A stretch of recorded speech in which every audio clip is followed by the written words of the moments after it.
દિવ્યાને સારું બનાવવાનું કીધું તો આ દાળ ઉકાળી રહ્યા અને વઘાર તૈયાર કરે અને ભાતે રેડી છે લગભગ તો દાળ તો નહીં હો.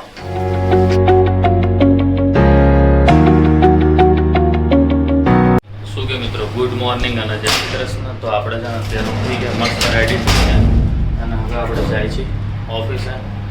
કમ્પ્લીટ રેડી થઈ ગયા અને તબિયતની વાત કરતો ઓલમોસ્ટ સારું થઈ ગયું. ઓલમોસ્ટ એટલા માટે કહું છું, રિસ્ક ના હોય, બાકી કમ્પ્લીટ તો થઈ જ 100%ની વાત છે. બસ હવે તો આપણે ઓફિસ જવા માટે રેડી થઈ ગયા, તો ઓફિસ જવા માટે નીકળીએ મસ્ત. તો મળીએ ઓફિસ જઈને. રસ્તાની મજા લેવી છે, ચલો લેવડાવું.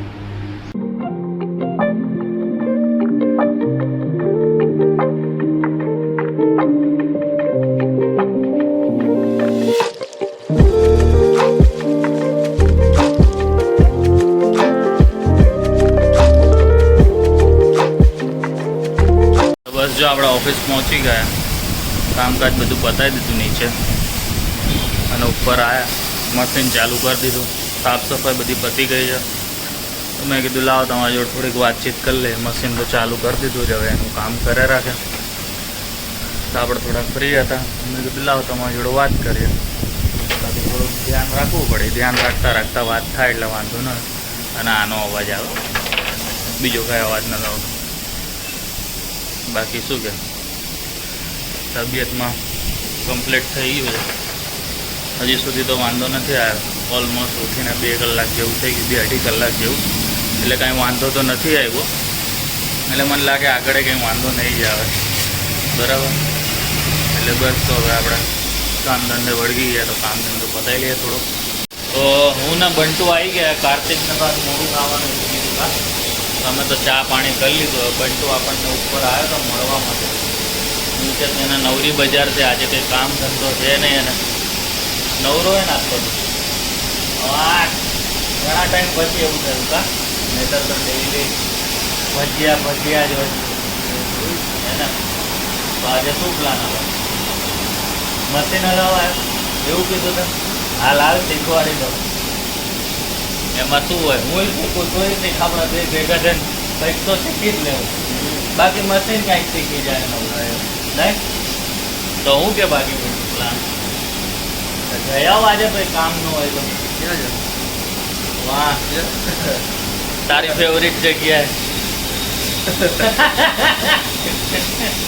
જોયું કેટલો હશે. હાલો કામ પતી ગયું. હારા મશીન તન શીખવાડું, વાત આવતો રહે. સવારનો જે એફિલ ટાવર ઊભો કરતા હતા એ થઈ ગયો. અને આ માણસ આજે લગ્નમાં ગયો હતો, એટલે જો ને તૈયાર બૈયાર કાલે કીધું હતું ને થયા જો હીરો જેવો થઈને આવ્યો. તારે વાળ સેટ ના થયા પણ બરાબર જોરદાર. આ કાર્તિકભાઈ બપોરે વેલ્વેટ કાપ્યું, આપણે એફિલ ટાવર ઊભો કર્યો, બાજુમાં ચાલુ કર્યો બીજો. જોઈ હવે કેટલોક કપાય, પૂરેપૂરો કપાઈ જાય નો હોય. આજે ઓમ શાંતિ આપણે કા, ના પેકિંગ ના પેસ્ટિંગ. બહુ ટાઈમ પછી આવું થયું કા. જસ્ટ લુકિંગ લાઈક વાવ, નજર ના લાગી જાય, ટચ વુડ. બરાબર ને કાર્તિકેય? બાકી જો આ કામકાજ ચાલુ છે ઓટોમેશનમાં, એટલે આપણે છે ને એનું ધ્યાન જ રાખવાનું. ધ્યાન રાખી અને બેઠા, બરાબર ને? તો બસ જો હવે આપણે કામ પતી ગયું બધું. તમામ એક પાર્સલ નાખવા જાવ તો તમને કીધું નાખી જોઈ બનતો, એટલે તારું એક કામ એ અધૂરું રહી ગયું. અધૂરું શું કરવાનું જવું હોય. ગલતી સે મિસ્ટેક હો ગઈ. બંસલ ભૈયા આપણે તારક મહેતા જોઉં છું ને, એમાં ઓલી આવે ને બાગાની ઘરવાળી બાવરી, જૂનો જોતો મજા આવે. ગલતી સે મિસ્ટેક હો ગઈ, કેવું મસ્ત ડાયલોગ છે. આપણે ભૂલ થાય ને તો આપણે એ જ કહેવાય. ચાલો બંટુ, ટાટા બાય બાય. ના ના બસ રોડ ઉપર વચ્ચે ના જાય, કોઈક ઉડાડી દે તને ખાલી કોક. પછી જૈના બેના વિડીયો જોઈને મને કહે છે કે તારા બંટુને રોકાય નહીં. આવે તો જાતા હોય તો મને બાઇક તો ચાલુ કરવા દે. ટાટા. દિવ્યાને સારું બનાવવાનું કીધું તો આ દાળ ઉકાળી રહ્યા અને વઘાર તૈયાર કરે અને ભાતે રેડી છે લગભગ તો દાળ તો નહીં હો. ઓ એ જીરા રાઈસ છે આ તો ગરમા ગરમ જીરા રાઈસ દાળ તડકા ખાઈ લે એટલે શું સાદું ભોજન થઈ જાય ને. આમ તો સાદું ના કહેવાય પણ સાદુમાં તો તારે કઢી ખીચડી ખાવું જોઈએ તો સાદું ખાયું કહેવાય. એ તો કાલે ખાવાના હતા ને. કાલ મેં કઢીને જગ્યાએ આખું દહીં જ ખાઈ લીધું એટલે કાંઈ વાંધો ન આવે ને. વાંધો નહીં નેક્સ્ટ વીક ખવડાવીશ હો શું કઢી ખીચડી. હા તો કાંઈ વાંધો નહીં મને ભાવે જ છે. બીજું શું એ તો હું કઢી ખીચડી ખાઈ લે બહુ મરચું નથી નાખ્યું ને તે ના ના એટલે એમ તો હું તીખું ખાઉં ટેન્શન થાકી ગયા કાંઈ થાય કે નથી.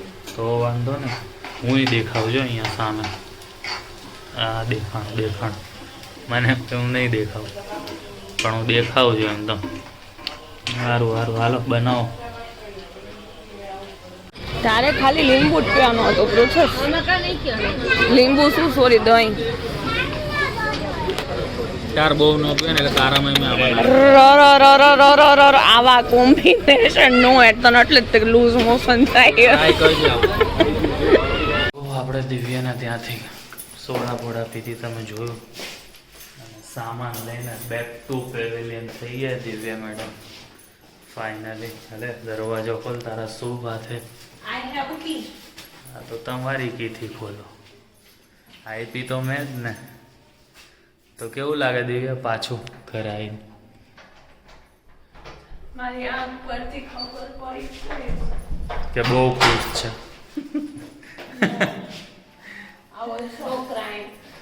હજી એને રોકાવું છે મેં તો હા પાડી પણ એ કે હવે It's not about રોકાવ, it's about મમ્મીથી દાદાથી પપ્પાથી દૂર જાઓ પાછું. સાચી વાત છે. તો બસ હવે પહોંચી ગયા છે આપણે ઘરે. તો મળીએ કાલે નવા બ્લોગ સાથે. ત્યાં સુધી ગુડ નાઇટ અને જય શ્રી કૃષ્ણ. Good night.